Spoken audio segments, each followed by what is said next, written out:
Buenas tardes, María Isabel Rodríguez, carrera técnico en Administración Pública, asignatura Finanzas. Respecto a la pregunta número 1, daremos la definición técnica de finanzas, señalando que son aquellas que estudian los agentes económicos que deben tomar alguna decisión relacionada con la inversión, ahorro y gasto en condiciones de incertidumbre. A mayor abundamiento, las finanzas corresponden a un área de la economía que estudia la obtención y administración del dinero y el capital, es decir, los recursos financieros. Estudia tanto la obtención de esos recursos como la inversión y el ahorro de los mismos. Ayudan a controlar ingresos y gastos, tanto a las empresas, al gobierno, como a cada una de las personas. Entonces, cuando hablamos de economía, nos referimos de manera general al conjunto de actividades de producción y consumo, así como a las relaciones entre ellas, las cuales ayudan a determinar la manera y cantidad en que son utilizados los recursos, como puede ser la tierra, el trabajo, el capital y la capacidad empresarial. De ahí surge la pregunta, ¿cómo es que se relaciona la finanza con la economía?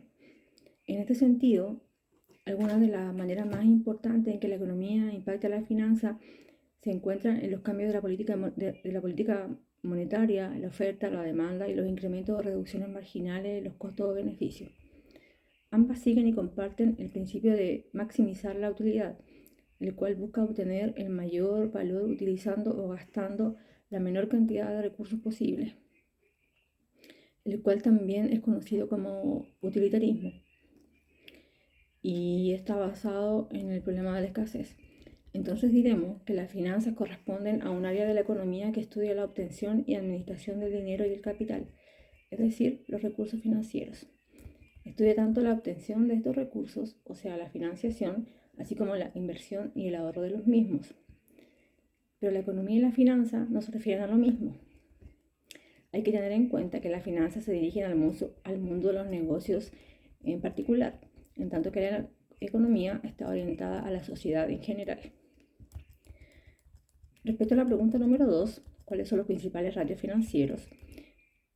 Debemos decir que los ratios financieros son uno de los indicadores claves para valorar la situación financiera de una compañía y gestionarla acorde con los resultados.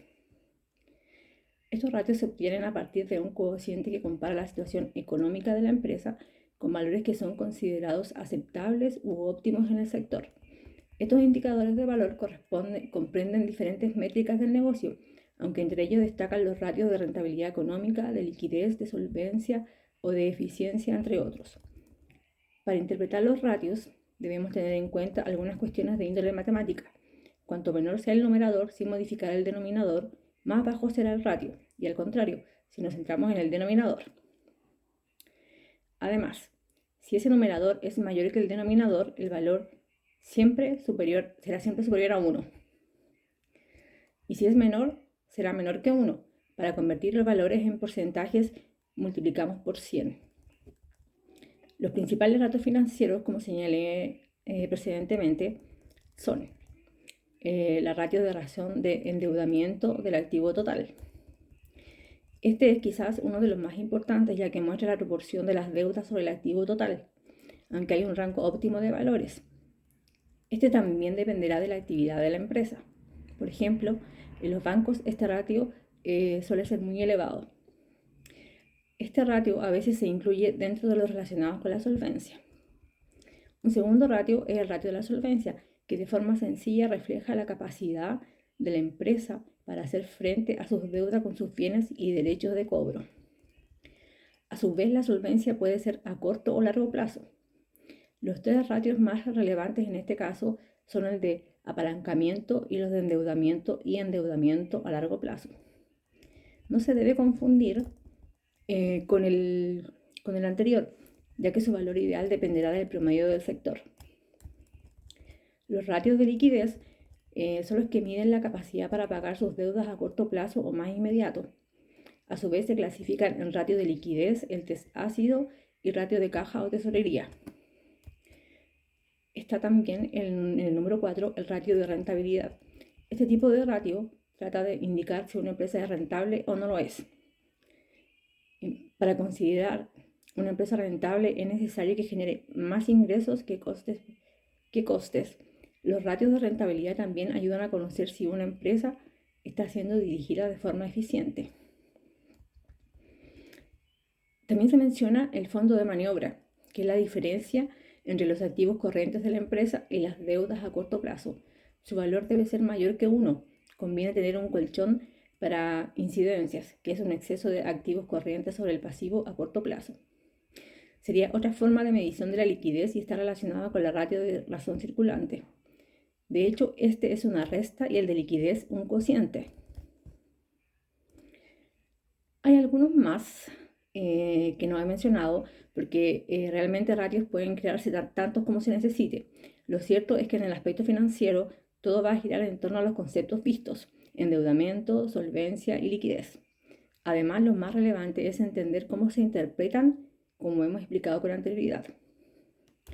Hay diferencias con los ratios económicos, aunque a veces se consideran similares. Lo cierto es que existen diferencias entre ambos tipos de ratios.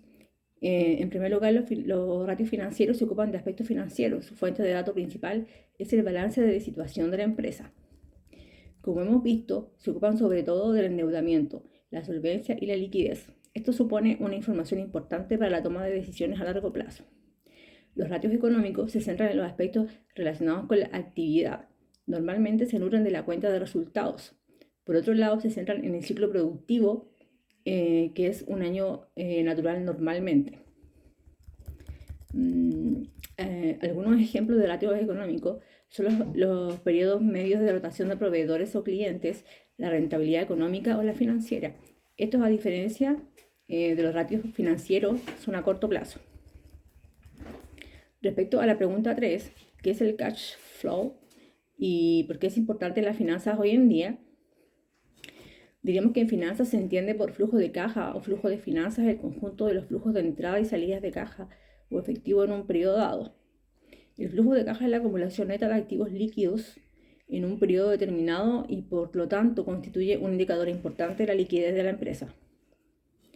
De esta manera la empresa tiene conocimiento de los activos líquidos que acumuló durante el periodo analizado y en consecuencia obtiene una relación real entre los ingresos y egresos. En otras palabras, el cálculo y análisis de flujo de caja muestra en detalle el nivel de rentabilidad o de pérdidas del periodo. La importancia del flujo de caja va mucho más allá del periodo analizado. Los resultados que nos otorga este ejercicio sirven de antecedente para proyectar el futuro y fijar expectativas, porque nos muestra patrones de ganancias, gastos y variaciones del estado de flujo de dinero. El flujo de caja es importante por variadas razones. Entre ellas podemos señalar el conocimiento de la rentabilidad real, la detección de pérdidas, la identificación de patrones negativos y riesgos, una mejor administración del capital, la optimización de la toma de decisiones, entre otros. Eso sería todo. Gracias.